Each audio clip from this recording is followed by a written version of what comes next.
안녕하십니까, 임규명입니다. 2023년 제1회 전기기사 회로이론 및 제어공학 기출문제 해설 진행해 보도록 하겠습니다.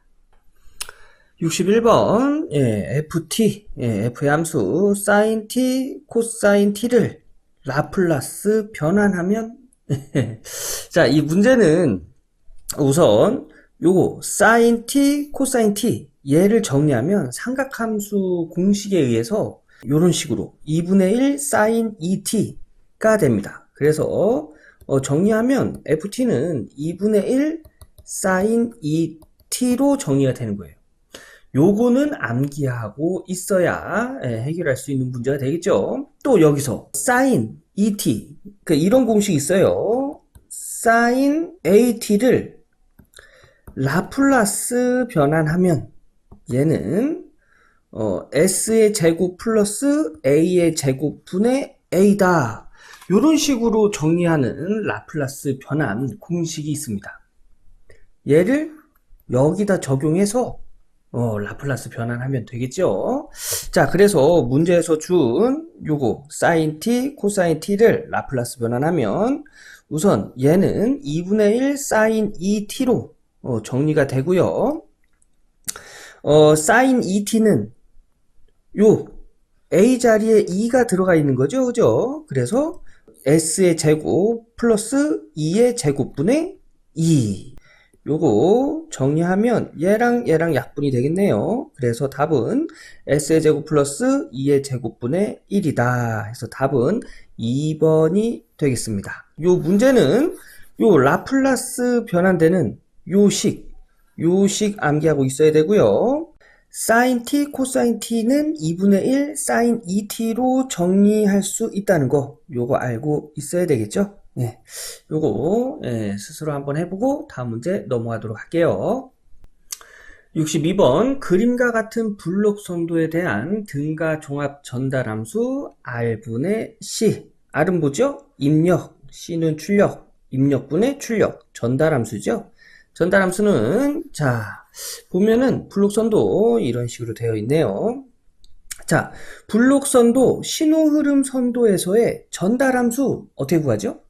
GS는 전달함수는 1 마이너스 루프 이득 그리고 이거 분의 전향 경로 이득.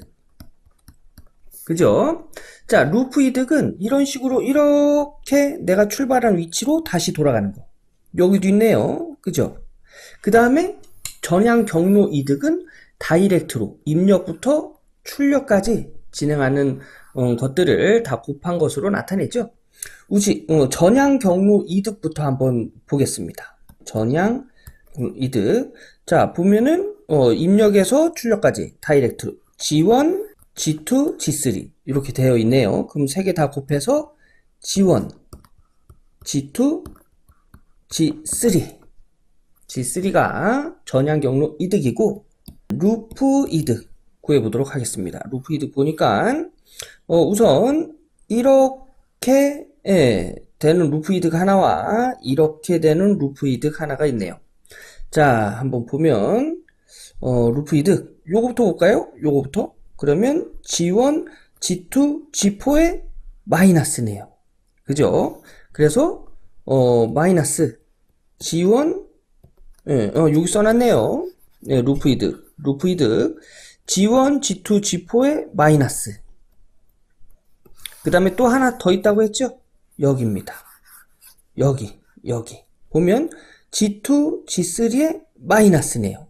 그죠? 그래서 G2, G3의 마이너스 요것들을 요 전달함수 공식에다 적용해 보면 전향 경로 이득 G1, G2, G3 나누기 1 마이너스 두 개 있죠? 두 개 마이너스 G2, G3 그 다음에 마이너스 G1, G2, G4 여기다가 요 마이너스 여기 있는 마이너스 이렇게 곱해주면 마이너스 곱해서 플러스 이렇게 곱해주면 마이너스 곱해서 플러스 되겠네요. 그래서 결론적으로 1 플러스 G2, G3 플러스 G1, G2, G4분의 G1, G2, G3가 되겠습니다. 요거와 똑같은 게 4번에 있네요. 그래서 답은 4번이 되겠습니다. 63번 전달함수가 이렇게 주어진 제어기가 있다. 이 제어기는 어떤 제어기인가? 자, 이 제어기 한번 정리 한번 해볼까요? 2s분의 s제곱 플러스 3s 플러스 5s는 2s분의 s제곱 플러스 2s 플러스 3s 플러스 2s분의 5 이렇게 정리할 수 있죠. 예, ss 약분되면 2분의 1의 s 그 다음에 ss 약분되면 그냥 2분의 3 플러스 2분의 5 곱하기 s분의 1 이런 식으로 나타낼 수 있죠. 예, 그런데 이런 거 있습니다.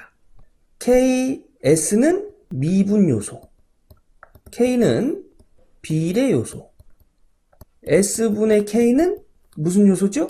적분 요소.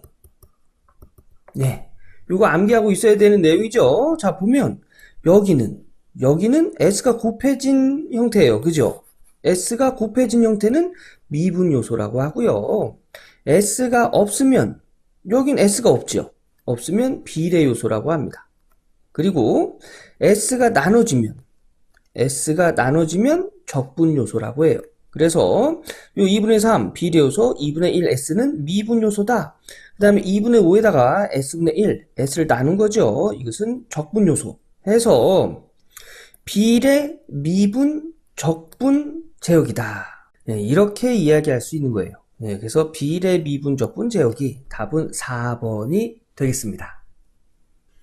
64번 전달함수가 이런 값인 제어 시스템의 과도응답 특성은 과도응답 특성 어떤 것으로 알 수 있죠?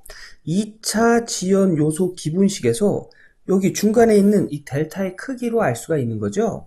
자, 봅시다. 여기 있는 델타가 1보다 클 때는 과제동, 1과 같을 때는 인계제동, 0과 같을 때는 무제동. 하나 빠졌죠? 델타가 1보다 작을 때는 부족제동입니다. 부족제동. 네. 자, 그래서 우리 델타 값을 우선 구해보면, 자, 우선 문제에서 전달함수 이렇게 줬죠. 근데 여기 2차 지연 요소 기본식을 보면 s제곱 앞에 여기는 아무것도 없어요. 즉 1이 있다는 얘기예요. 1. 그래서 앞에 이 자리를 1로 만들어주기 위해서 3분의 1을 곱해줍니다. 분모에다 3분의 1 곱해주면 분자에다도 3분의 1 곱해줘야죠.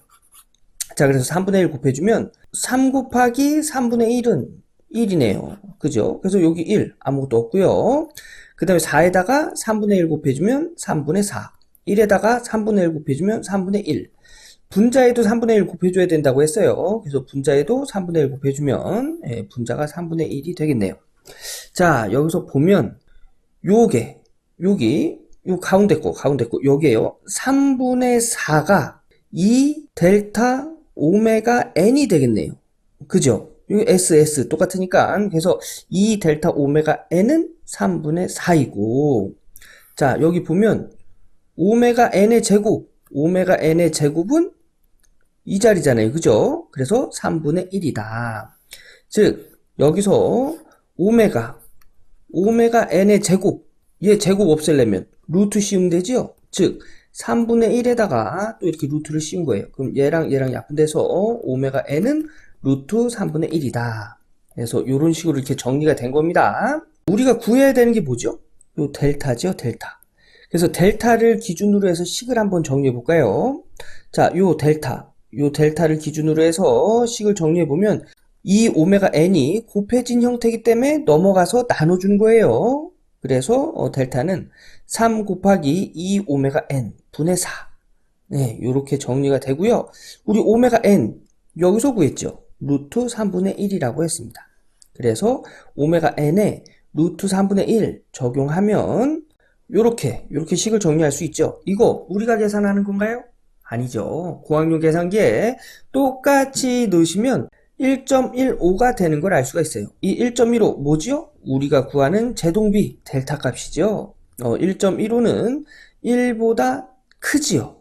그래서 요 델타 값은 1보다 크기 때문에 과제동이다 라는 걸 알 수가 있는 겁니다. 그래서 답은 4번이 되겠습니다. 예, 이런 식으로 해서 전달함수를 2차 지연 요소 기본식을 이용해서 델타 값을 구하고 그 델타 값이 1보다 큰지 작은지 혹은 같은지 0과 같은지 판단해서 예, 과제동, 부족제동, 임계제동, 무제동을 판단하는 겁니다. 네, 그래서 답은 4번이 되겠습니다. 요 2차 지연 요소 기본식 암기하고 있어야겠죠?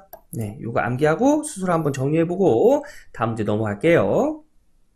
65번 단위 피드백 제역의 게르프 전달함수가 이런 식으로 주어졌을 때 단위 계단 입력에 대한 정상편차. 자, 입력을 단위 계단 입력을 줬습니다. 네, 이럴 때 정상편차를 구해라. 공식 알아야겠지요. 단위 계단 입력일 때 정상편차 공식입니다. 요거 암기하고 계셔야 돼요. 정상편차는 1 플러스 편차상수 분의 S 곱하기 RS는 뭘까요? 입력이에요, 입력. 근데 여기서 입력이 단위 계단 입력이라고 했죠? 단위 계단 입력은 S분의 1입니다. 그래서 이 입력에다가 S분의 1을 적용해주면 돼요. 자, 이 공식으로 구해보면 GS, 이건 문제에서 준 게르프 전달함수 얘기하는 겁니다. GS는 영형 제역이다. 여기서 이제 한 가지 말씀드리고 가면 영형 제역에는 뭘 보고 판단을 하냐면 요 가로 앞에 여기 1이 있죠, 1. 요 1은 어떻게 해서 1이 나왔냐면 S의 영승해서 모든 수의 영승은 1이거든요. 예, 그래서 1을 여기 적용해 준 거예요. 예, 그래서 S의 영승, 그래서 영형 제역이다. 그러면 예, S는 S의 1승이죠? 이거는 1형 제역에, S의 제곱은 2형 제역에 이렇게 부르는 거예요. 근데 이 앞에 지금 1밖에 존재하지 않기 때문에 S의 영승이다 라고 보는 거죠. 그래서 영형 제역이다 이렇게 이야기하는 겁니다. 자, 그래서 영형 제역에 정상편차, 좀 전에 말씀드린 단위 계단 입력일 때의 정상편차와 같은 이야기예요. 자, 입력 S분의 1이에요. 그래서 입력을 S분의 1을 적용해주면 SS 약분돼서 이제 분자가 1이 되고, 여기서 이 편차상수, 단위 계단 입력일 때 편차상수는 리미트 게르프 전달함수의 S를 0으로 보낸 값으로 구합니다. 자, 0으로 보낸다는 얘기는 뭐냐면 그냥 S에다가 0을 적용해서 정리해라. 이런 뜻이에요. 어려운 거 아니죠, 그죠? 그래서 여기 보면 게르프 전달함수 문제에서 이렇게 줬죠. 그래서 얘 적용하고 S를 0으로 보내요. 그러면 얘 0, 얘 0 하면은 편차상수는 2분의 1이라는 걸 알 수가 있는 거예요. 자, 그럼 여기다가 2분의 1 적용하면 정상편차는 1 플러스 2분의 1분의 1. 요거 정리하기 어려우신 분들은 공학용 계산기 눌러서 계산해 보면 되시겠죠. 네, 그래서 요 계산하면 3분의 2다 해서 답은 2번이다 라는 걸 알 수 있고요. 요거 어떻게 3분의 2가 나오는지 정리 한번 해볼까요? 자, 1 플러스 2분의 1분의 1. 우선 분모부터 정리해 보도록 하겠습니다. 분모 통분 해볼까요? 통분은 분모를 똑같은 수로 맞춘다 라는 걸 이제 통분이라고 해요. 1을 분모를 2로 넣어주면 분자도 2가 돼야 되겠죠. 그래서 얘가 약분되면 1과 같죠. 플러스 2분의 1 분의 1. 요거 정리하면 분모가 같기 때문에 2로 묶고요. 2 플러스 1은 3 분의 1. 자, 요거 분수의 분수입니다. 자, A분의 B분의 C분의 D는 번분수라고 하는데요. 분수의 분수예요. 가까운 거 곱해서 분모, 먼 거 곱해서 분자. 요렇게 정리하시면 되겠습니다. 그럼 요거 위에 있는 분수 정리해보면 1은 1분의 1이다. 이렇게 정리해도 되죠. 그래서 가까운 거 곱해서 분모, 먼 거 곱해서 분자 하면 1 플러스 2분의 1분의 1은 3분의 2다 라는 걸 알 수가 있는 거예요. 이런 식으로 정리하는 겁니다. 나는 이런 정리가 어렵다 하시면 그냥 공학용 계산기 똑같이 넣으시면 3분의 2라는 걸 알 수가 있습니다. 이거 직접 정리해 보시고요. 다음 문제 넘어가도록 하겠습니다. 66번, GSHS. 이거 뭐죠? 게루프 전달함수입니다. 자, 여기서, 요거 하나, 알고 갈게요. 자, 전달함수 GS는 1 플러스 GSHS 분의 GS. 이렇게 나타내죠. 그죠? 그런데, 좀 전에 풀었던 블록선도 또는 신호흐름 선도의 전달함수는 뭐였죠? 1 마이너스 GS HS분의 GS였어요. 블록선도 신호흐름 선도가 아닌 전달함수는 이 식을 적용하는 겁니다. 요게 조금 헷갈려 하시는 분들 계셔서 말씀드린 거고요. 여기서의 게루프 전달함수는 뭐냐? 여기 이 전달함수를 게루프 전달함수라고 합니다. 네.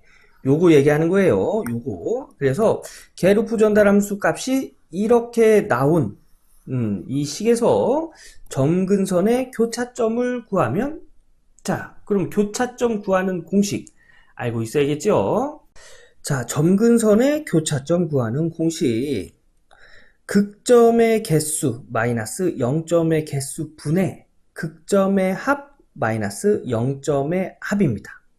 여기서 얘기하는 극점은 뭐냐면 이 게루프 전달함수에서 분모를 0으로 만드는 S의 값이에요. 0점은 이 게루프 전달함수에서 분자를 0으로 만드는 S의 값입니다. 자, 그러면 우리 극점부터 구해볼까요? 극점은 뭐라고요? 이 게루프 전달함수에서 분모를 0으로 만드는 S의 값이에요. 자, 그러면 이 분모를 0으로 만드는 S의 값, 뭐가 있을까요? 요거는 S의 제곱. S의 제곱은 S 곱하기 S예요. 그죠? 얘도 0이고 얘도 0이면 분모가 0이 되겠죠. 그죠? 그리고 요 가로 안에 있는 수가 0이 되면 분모는 0이 될 거예요. 그죠? 모든 수에다가 0을 곱하면 0이 되기 때문에 요 세 개, 곱해진 세 개의 수 중에 아무거나 0이 되면 0이 되는 거예요. 자, 그러면 0이 되려면 요 S는 마이너스 2가 돼야 되겠죠? 그리고 이 가로 안에 수가 0이 돼도 이 분모는 0이 됩니다. 그러면 S는 몇이 돼야 돼요? 마이너스 3이 돼야 돼요.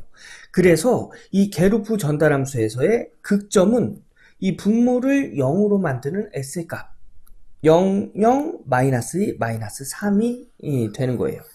요게 이제 극점이고요. 극점의 개수는 하나, 둘, 셋, 네 개가 되는 겁니다. 네, 그리고 여기서 이제 극점의 합으로 식에다 적용해서 구해야 되기 때문에 이 합을 보면 0 플러스 0 플러스 마이너스 2 플러스 마이너스 3은 마이너스 5다. 이렇게 정리해 둔 거고요. 0점은 뭐라고 했죠? 이 게루프 전달함수의 분자를 0으로 만드는 S의 값. 네. 자, 그러면 이 분자를 0으로 만들려면 이 가로 안의 수가 0이 되면 되겠죠? 그럼 S는 마이너스 1입니다. 마이너스 1. 네, 하나밖에 없네요. 마이너스 1. 그래서 0점의 개수는 1개. 그 다음에 0점의 함은 마이너스 1이 하나밖에 없기 때문에 마이너스 1. 요것들 구해놓은 것을 요 공식에다 적용하면 이제 교차점을 알 수가 있는 거예요. 극점의 개수 4개. 마이너스 0점의 개수 1개. 분의 극점의 합 마이너스 5 마이너스 0점의 합 마이너스 1. 그래서 얘네들을 고학용 계산기 넣고 계산하면 마이너스 3분의 4다 라는 걸 알 수가 있는 겁니다. 그래서 66번의 답은 마이너스 3분의 4 3번이 되겠습니다. 예, 이 문제 역시 좀 전에 보여드렸던 점금선의 교차점 구하는 공식 꼭 암기해 주시고요. 스스로 정리 한번 해 보시고 다음 문제 넘어가도록 하겠습니다. 67번 그림의 신호흐름 선도를 미분 방정식으로 표현한 것으로 옳은 것은 단 모든 초기값은 0이다. 자, 신호흐름 선도네요. 이걸 미분 방정식으로 나타내기 위해선 우선 전달함수로 바꿔줘야 되는데 여기 해설을 보면 전달함수 이렇게 나타냈습니다. 요거는 메이슨의 이득 공식이라고 이제 얘를 적용한 건데 우리 좀 전에 블록선도랑 신호오름선도 전달함수 구하는 거 어떻게 구한다고 했죠? 1 마이너스 루프 이득 분의 전향 경로 이득 이렇게 구해도 된다고 했죠. 이걸로 구하셔도 관계없어요. 자, 여기서 전향 경로 이득 부분이 여기 mk 델타 k 이 부분인데, 이 부분 보면 s분의 1 곱하기 s분의 1 해서 s제곱분의 1 나왔죠? 전향 경로 이득 우리 뭐라고 했죠? 입력부터 출력까지 다이렉트로 좀 곱해진 걸 전향 경로 이득이라고 했죠. 이것도 역시 s분의 1 곱하기 s분의 1 s제곱분의 1 이라는 걸 알 수가 있어요. 그리고 여기 분모 보면 이제 델타로 되어 있는데, 델타 1 마이너스 루프 이득입니다. 루프 이득 뭐예요? 출발한 지점으로 다시 돌아오는 거 루프 이득이라고 했죠. 자, 그러면 루프 이득 얘 하나, 그 다음에 요 출발한 지점에서 돌아오는 거 두 개 이렇게 있네요. 그러면 얘 정리해 보면, 자, 처음 거 s분의 1 곱하기 마이너스 3. 자, 그러면 루프 이득 루프 이득 s분의 1 곱하기 마이너스 3 얘 뭐예요? 그러면 마이너스 s분의 3이 되겠네요. 그 다음에 이렇게 가는 거 s분의 1 곱하기 s분의 1 곱하기 마이너스 2 얘는 뭘까요? 마이너스 s제곱분의 2가 되겠네요. 그죠? 그러면 1 마이너스 여기 분모를 다 정리하면 1 마이너스 s분의 3 마이너스 s제곱분의 2 똑같이 정리가 되죠. 요거 정리하면 이제 마이너스 하면은 플러스 여기 마이너스 하면은 플러스 s제곱분의 2 그 다음에 마이너스 하면 플러스 s분의 3 플러스 1 요런 식으로 이제 정리가 될 수 있습니다. 메이슨 이득 공식하고 이제 똑같이 정리가 된다는 얘기예요. 자, 해서 이제 여기서 전달함수는 이렇게 분모 1 마이너스 루프 이득이 이렇게 정리가 되고, 분자 전향 경로 이득이 s제곱 1로 이제 정리가 됩니다. 요것도 역시 다시 정리를 하면, 우선 요 분모를 s의 제곱으로 정리 한번 해볼까요? 그러면 s의 제곱으로 통분한다는 얘기예요. 그러면 s의 제곱분의 2 플러스 분모를 s의 제곱으로 만들려면 분모에다가도 s 곱하고 분자에다가도 s를 곱해주면 되겠죠. 그러면 s의 제곱분의 3s가 되겠네요. 플러스 1을 s제곱으로 이제 통분하면 s제곱분의 s제곱이 되겠습니다. 자, 요거 정리하면 요렇게 정리가 되겠죠. 그죠? s제곱, s제곱 분모가 다 동일하기 때문에 s제곱으로 붙고 2 플러스 3s 플러스 s의 제곱. 요거 분수의 분수네요. 어떻게 정리하죠? 번분수로 가까운 거 곱해서 분모. 그러면 s의 제곱에 2 플러스 우리 s제곱부터 쓸까요? s제곱 얘부터 쓸게요. 플러스 3s 플러스 2가 되겠고요. 분의 먼 거 곱해서 분자 해서 1 곱하기 s제곱 s제곱이 되겠죠. 그럼 얘랑 약분이 돼서 남는 건 s제곱 플러스 3s 플러스 2분의 1이다. 요게 뭐예요? 전달함수죠. 그죠? 우리 전달함수 지금 정리한 거잖아요. 그럼 전달함수는 이런 식으로 정리할 수 있다. 근데 전달함수는 입력분의 출력입니다. 이제 여기서 이것 가지고 이제 미분 방정식으로 이제 정리를 할 수가 있는데, 자, 기본 수학에서 이런 게 있어요. A분의 B는 C분의 D다. 요거를 이제 정리할 땐 이렇게 정리해도 돼요. 이거 두 개 곱한 거, B, C는 요렇게 곱한 거, A, D와 같다. 분수를 이렇게 정리할 수 있거든요. 얘를 이렇게 정리 한번 해볼게요. 요렇게 곱한 거, 즉 S제곱 플러스 3S 플러스 2는 CS와 같다. 그 다음에 요렇게 곱한 거, RS 곱하기 1. 그래서 S제곱 플러스 3S 플러스 2 CS는 RS와 같다. 이제 요거 가지고 이제 미분 방정식으로 정리를 하는데, 자, 정리를 미분 방정식으로 정리할 때 알아야 될 내용이 있습니다.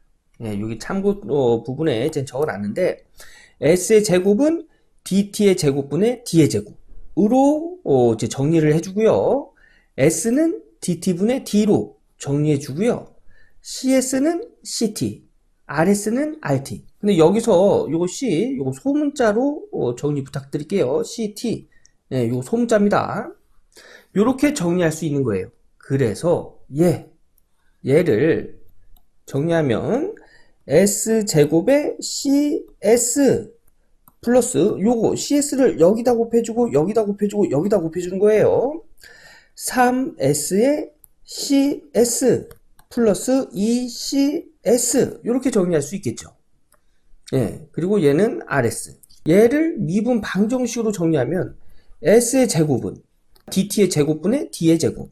그러면 얘 dt의 제곱분의 d의 제곱에 cs는 ct로 정리할 수 있다고 했죠.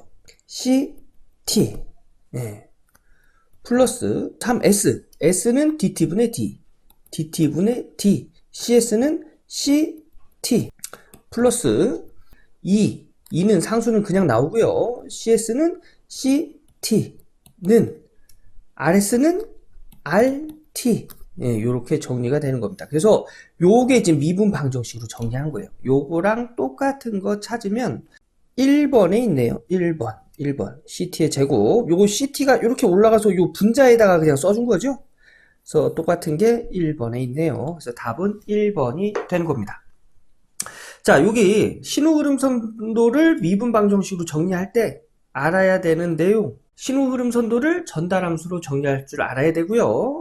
전달함수로 정리를 해서 이제 미분 방정식으로 정리할 때 s제곱은 dt의 제곱분의 d의 제곱, s는 dt분의 d 요렇게 정리를 한다는 거. cs는 소문자 ct예요. 소문자 ct. rs는 소문자 rt. 예, 요렇게.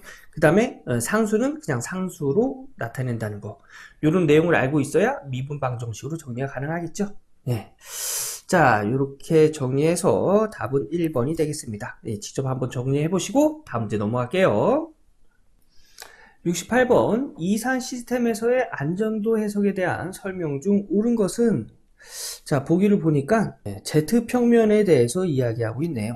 자, Z평면 관련된 내용 보면 Z평면 이렇게 원이 있죠. 이 특성 방정식의 근이 이 원 내부에 존재하면 안정, 이 외부에 존재하면 불안정, 그 다음에 이 원주에 이렇게 걸쳐 있으면 임계안정이다.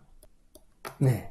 이렇게 해서 이 Z평면에서의 안정, 불안정, 임계안정을 판단합니다. 자, 이 내용을 가지고 한번 보면 특성 방정식의 모든 근이 Z평면의 음의 반평면에 있으면 안정하다. 양 이런 걸 따지는 건가요? 아니에요. 단위원 내부, 외부로 따지는 겁니다. 그래서 이 내용은 틀린 설명이고요. 특성 방정식 모든 근이 Z평면의 양의 반평면. 양이면 뭐 이쪽인데, Z평면은 좀 전에 말씀드렸다시피 그 원 내부, 외부, 그 다음에 원주에 걸쳐 있냐, 이걸 보고 안정, 불안정, 임계안정을 판단한다고 했어요. 그래서 얘도 아니고요. 특성 방정식의 모든 근이 Z평면 단위원 내부에 있으면, 단위원의 내부에 있으면 안정하다. 맞네요. 그죠? 그래서 답은 3번이 되고요. 4번 한번 읽어볼까요? 특성 방정식 모든 근이 Z평면의 단위원 외부에 있으면 불안정이죠. 그죠? 그래서 4번도 옳은 설명은 아닙니다. 그래서 옳은 설명은 3번이 되겠습니다. 예, 요 내용 자주 나오는 내용이니까 요거 꼭 암기하고 다음 문제 넘어가도록 할게요. 69번 블록선도 변환이 틀린 것은? 자, 요거는 하나씩 한번 해볼까요? 자, 1번을 보면, 자, 입력이 x1, x2 이렇게 있는 거예요. 그죠? 자, x1 입력부터 보면 x1의 g, 그 다음에 출력이 x3가 나오고요. 또 입력 하나 더 있다고 했죠? 입력 x2에 g가 있네요. x2에 g. 얘가 출력이 된다. 네, 요런 내용이고요. 이제 요거가 같은지 한번 보는 거예요. x1의 g가 x3 출력. 그 다음에 입력이 여기서 하나 더 있어요. 그죠? 자, 보면 x1의 g가 출력이고 입력이 하나 더 있다고 그랬어요. 입력 뭐가 있어요? x2의 g, x3다. 같네요. 그죠? 얘는 똑같습니다. 그러면 맞는 답이고요. 이제 틀린 거 찾으라고 했기 때문에 자, 틀린 걸 찾아보면 요거 한번 해볼게요. 요거는 x1과 g가 들어가서 출력이 x2, x2 이렇게 두 개가 있네요. 출력이. 자, 그러면 x1, g가 x2고요. 또 요렇게도 출력이 또 나와요. x1g가 x2다. 요런 출력이에요. 자, 이것도 보면 출력이 여기서 x1이 입력이고 출력이 한 개, 두 개가 이렇게 나오네요. 여기부터 이제 따져보면 x1에 g가 x2지요. 그 다음에 요 출력 따져보면 x1에 g가 있고 요게 출력 x2입니다. 똑같네요. 요것도 2번도 이제 맞는 내용이고요. 3번 보면 여기 또 출력이 여기 하나, 여기서 여기 하나 이렇게 있네요. 우선 요것부터 보면 x1은 x1이다. 요거 하나랑 그 다음에 x1g가 x2다. 요 두 개가 있어요. 요것과 같은지 한번 볼게요. x1 요렇게 가는 거 하나 있죠. x1 여기 g 그 다음에 g분의 1은 x1이다. 그죠? 요 식이잖아요. 그런데 얘랑 약분되면 1만 남네요. 그래서 얘는 결론적으로 x1은 x1이다. 그리고 또 출력 요렇게 가는 거 하나 있죠. x1 g는 x2다. 요것도 같네요. 자, 요것도 3번 맞는 내용이고요. 4번 보면 x1 g 그 다음에 여기 입력이 하나 더 있네요. 그죠? 요거 한번 보면 x1 g 입력이 x2 플러스 x2는 x3다. 요거 한번 볼까요? 자, 입력 x1 그 다음에 여기서 또 입력이 있어요. 자, 요거부터 보면 x1g 그 다음에 입력 하나 더 있죠. 요렇게 x2에 g가 하나 있고 여기 또 g가 하나 있네요. g 그럼 얘는 g의 제곱은 x3다. 자, 요것과 요거 다르죠? 그래서 블록순도 변환이 틀린 건 4번이 되겠습니다. 제가 이렇게 하던 식으로 한번 정리 한번 해보시고 다음 문제 넘어갈게요. 70번 GJ오메가, HJ오메가 게르프 전달함수를 나타낸 거예요. 이 게르프 전달함수가 이런 값을 가질 때 이등 여유가 20dB일 때 K의 값은 요 K의 값 구하란 얘기예요.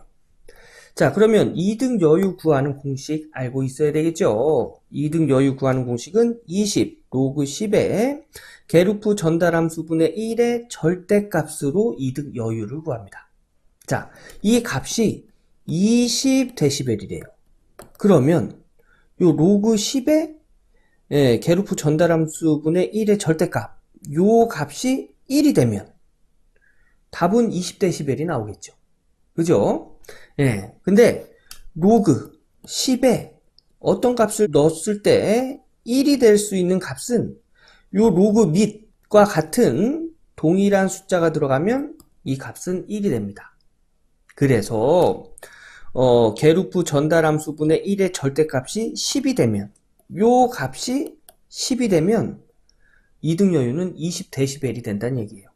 자, 그럼 이 값이 10이 되려면 게르프 전달함수는 10분의 1이 돼야 되겠죠. 그죠? 여기다가 10분의 1을 적용하면 10분의 1분의 1분의 1 요거 번분수 가까운 거 곱해서 분모 먼 거 곱해서 분자 하면 10 그죠? 그래서 게르프 전달함수는 10분의 1이라는 걸 알 수가 있는 거예요. 자, 그러면 게르프 전달함수 요거잖아요. 그죠? 요건데 여기서 오메가를 0으로 줬어요. 그러면 여기 0, 여기 0 적용하면 게르프 전달함수는 몇이에요? 0 적용하면 게르프 전달함수는 그냥 K가 되겠네요. K. 그죠? 예, 1분의 K니까. 그래서 K는 10분의 1이다. 라는 걸 알 수가 있는 거예요. 그렇게 어렵지 않죠. 그죠? 요거랑 똑같은 문제가 자주 출제되니까 요게 좀 이해가 어렵다 하면 문제와 답이라도 암기하고 넘어가셔야 됩니다. 70번 답은 2번이 되겠습니다. 이제 다음 문제 갈게요. 71번 다음과 같은 비정연파 기전력 및 전류에 의한 평균 전력을 구하면 몇 와트인가? 자, 평균 전력을 구하라는 문제지요. 네, 근데 문제에서 준 전압 전류는 순식값으로 줬네요. 자, 이럴 때 전력 구하는 공식이 있습니다.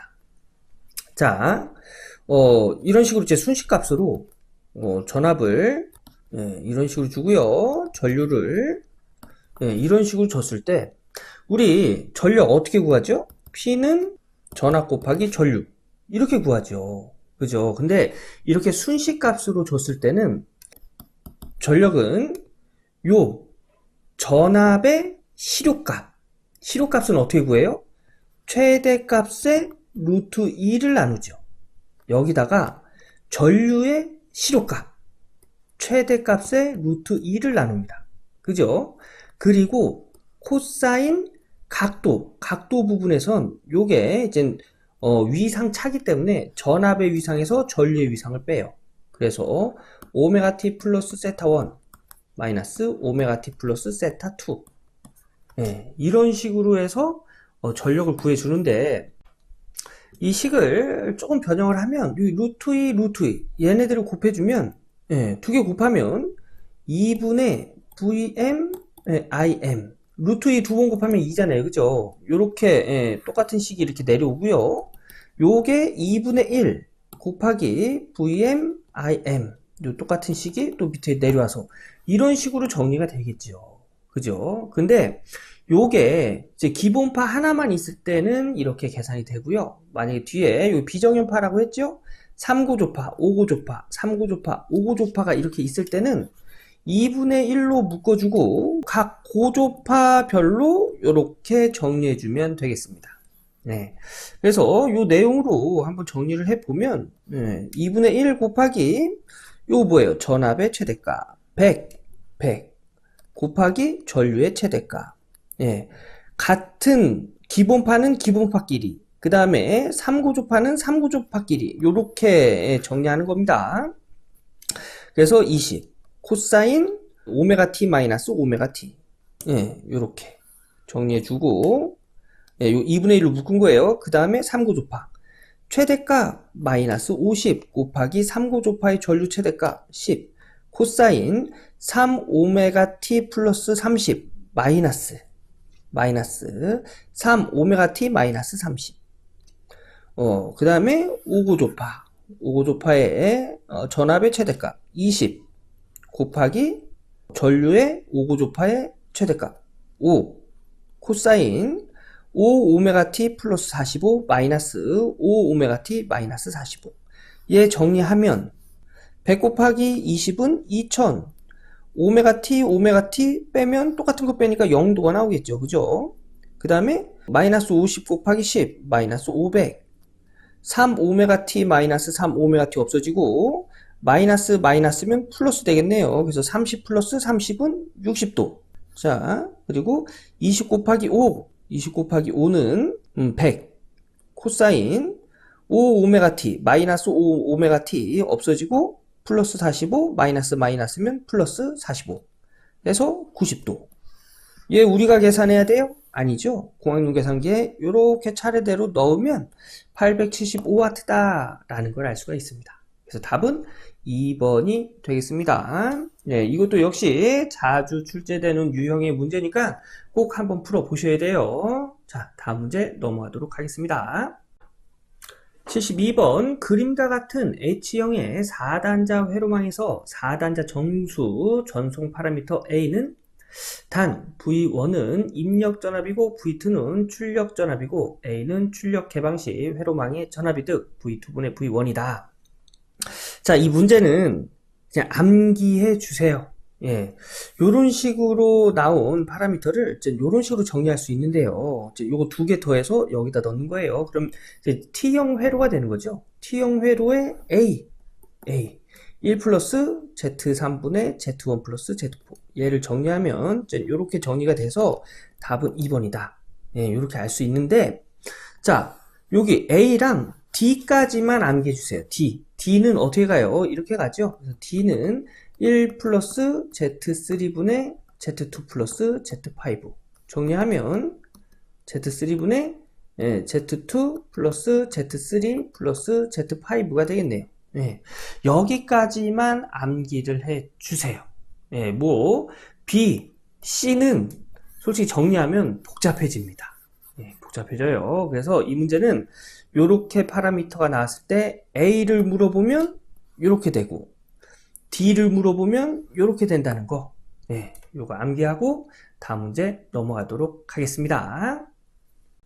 73번 분포 정수 회로에 있어서 선로의 단위 길이당 저항이 100옴/미터, 인덕턴스가 200mH/m, 누설 컨덕턴스가 0.5몬/m일 때 일그러짐이 없는 조건, 무해용 조건이라고 하죠. 네, 없는 조건을 만족하기 위한 단위 길이당 커패시턴스, 즉 C를 구하란 얘기예요.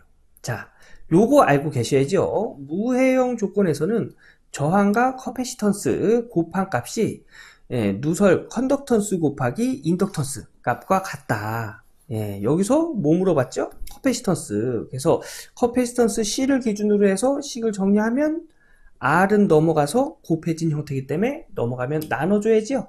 그래서 R분의 GL, G는 컨덕턴스. 여기서 이제 누설 컨덕턴스를 의미하는 거예요. 그래서 누설 컨덕턴스 0.5 곱하기 인덕턴스 L 200 곱하기 미리헨리죠? 미리. 그래서 10의 마이너스 3승 곱해준 거고요. 저항 R 100옴/미터 해서 계산하면 10의 마이너스 3승 단위는 다 옴. 여기 헨리 미리 헨리를 헨리 단위로 10의 마이너스 3승 곱해줬기 때문에 헨리 그 다음에 누설 컨덕턴스도 몸 다 기본 단위 들어갔죠. 그래서 커패시턴스도 기본 단위인 파라드 퍼 메타로 계산이 되고요. 문제에서 물어본 건 뭐예요? 마이크로 파라드 퍼 미터로 계산해라. 그래서 이제 파라드 퍼 메타를 마이크로 파라드 퍼 메타로 변형해 주기 위해서 10의 6승 곱해준 거죠. 그래서 10의 6승을 곱해주면 1000 마이크로 파라드 퍼 미터다 라는 걸 알 수가 있는 겁니다. 답은 4번이 되겠고요. 무해용 조건일 때 RC는 GL이 된다는 거 요거 알고 계셔야겠죠? 요거 스스로 한번 정리해 보시고 다음 문제 넘어가도록 하겠습니다. 74번 그림의 교류 브릿지 회로가 평형이 되는 조건은 자, 브릿지 회로에서 평형되는 조건 마주보는 값의 곱이 서로 같을 때 평형이 되죠. 근데 이 문제는 함정이 있죠. 그죠? 아, 요거 브릿지 회로 평형이면 R1, R2는 LC구나. 그래서 L 물어보는 거니까 L은 C분의 R1, R2가 되겠네. 그래서 답은 1번이구나 하면 틀리는 거예요.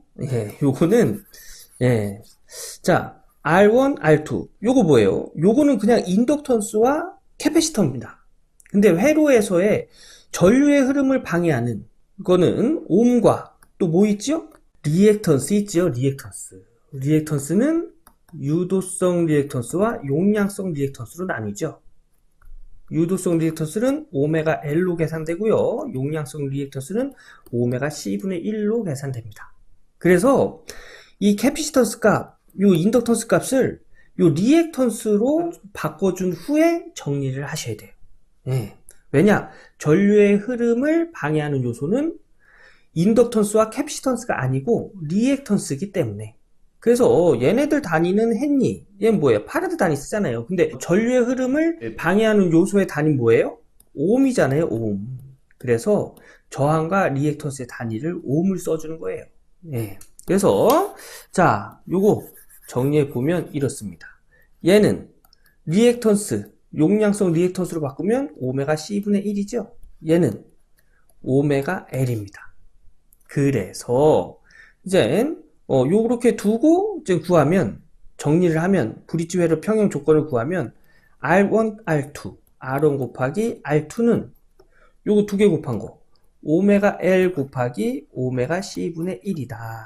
얘 이렇게 약분되면 C분의 L이다. 이렇게 정리가 되는 거죠.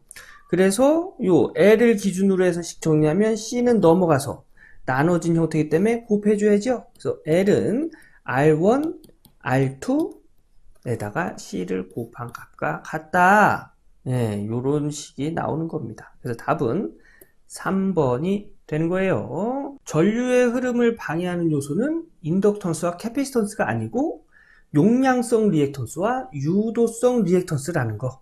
예, 요거 꼭 구분해서 정리해 두셔야 됩니다. 네, 다음 문제 보겠습니다. 75번 각상의 임피던스가 6 플러스 J8옴인 평형 델타 부하의 선간전압이 약 220V인 대칭 3상전압을 가할 때 선전류는 약 몇 암페어인가? 자, 이 문제에서 보면 각 상의 임피던스, 각 상의 델타 결선했다고 했죠, 그죠? 각 상의 임피던스를 줬고요. 선간전압이면 어딜까요? 이 전압이에요. 선과 선의 전압. 네, 220V. 여기서 대칭 3상전압을 가할 때 선전류. 이 전류를 구하랍니다. 네, 그럼 전류는 이렇게 한쪽 방향으로 이렇게 흐르겠죠. 네, 이렇게 흐를 건데, 델타 결선에서의 선전류는 상전류보다 루트 3배가 크지요. 이거 암기하고 있어야 돼요. 그죠? 그래서 식은 이렇게 됩니다. 그러면 요 상에 흐르는 전류를 구한 다음에 루트 3배 하면 되겠네요. 상에 흐르는 전류 I는 임피던스분의 V. 요 상, 여기에 흐르는 전류는 상에 흐르는 전류 임피던스, 각상의 임피던스는 6 플러스 J8. 요거 크기로 나타내면 어떻게 나타내요?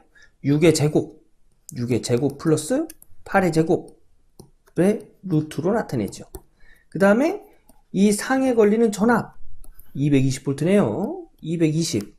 요거 계산하면 22A라는 걸 알 수가 있어요. 그러니까 요 상에 흐르는 전류가 22A라는 얘기예요. 문제에서 물어보는 건 선에 흐르는 전류죠. 네, 선에 흐르는 전류. 선에 흐르는 전류는 상에 흐르는 전류의 루트 3배. 그래서 220에다가 루트 3을 곱하면 38A다라는 걸 알 수가 있습니다. 그래서 답은 4번이 되겠습니다. 네.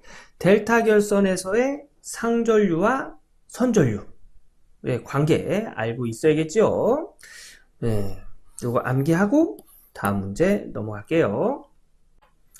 76번 전류를 순식값으로 줬네요. 그죠? 예. 전류가 이 값으로 표시되는 전류와 주파수는 같으나 위상이 45도 앞서는 시료값 100V의 전압을 표시하는 식으로 옳은 것은, 자, 우선 순식값을 나타내는 방법부터 알아야겠지요.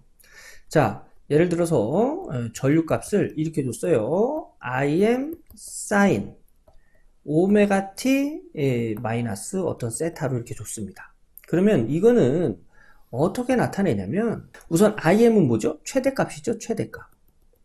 그리고 교류의 파형은 이런 식으로 이렇게 되지요. 이렇게 되는데 여기서 요게 중요해요. 마이너스 각도다. 각도. 이거는 뭐예요?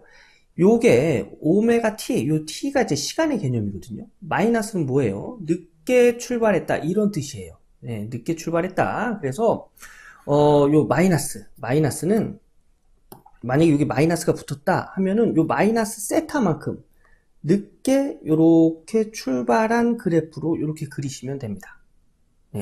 그래서 자, 요거 문제에서 준 얘를 이제 그래프로 그리면 이렇게 그릴 수 있어요. 요거 뭐예요? 최대값. 그래서 전류값. 최대의 전류값. 최대값. 이렇게 되어 있고요. 6분의 파이만큼. 6분의 파이는 몇 도죠? 예, 파이가, 여기서 파이는 180도예요. 180도를 6으로 나누면 30도죠. 30도 늦게 출발한 이런 그래프로 이렇게 그릴 수 있다는 얘기예요. 얘가 뭐예요? 전류 그래프예요. 전류 그래프.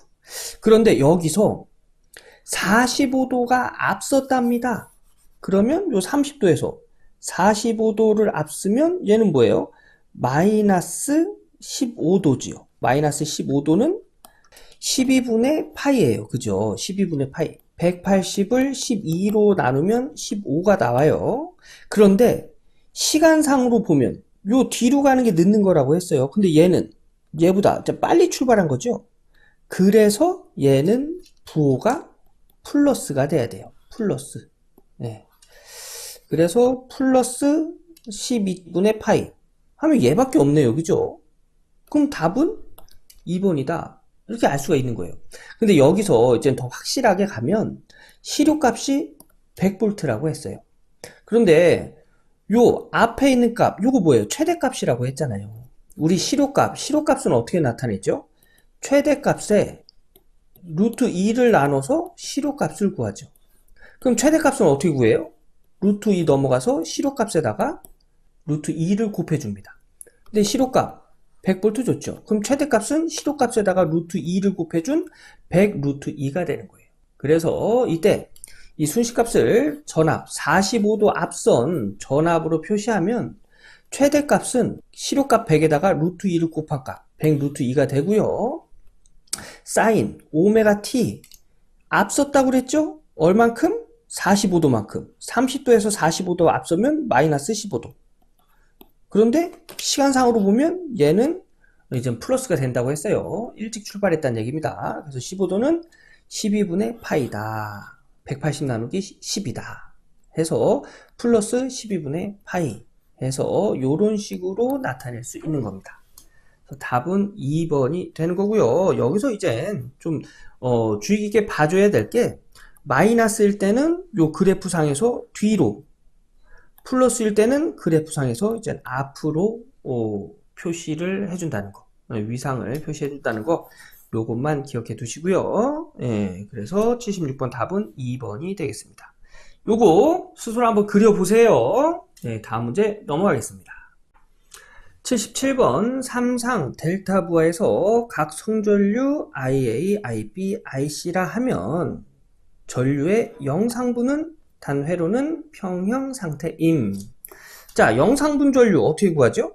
3분의 1에 A상의 전류, B상의 전류, C상의 전류를 모두 더해서 영상 전류 구하죠. 그런데 평형이랍니다. 평형. 평형일 때 A상, B상, C상의 전류값을 다 더하면 0이 되죠. 평형일 때.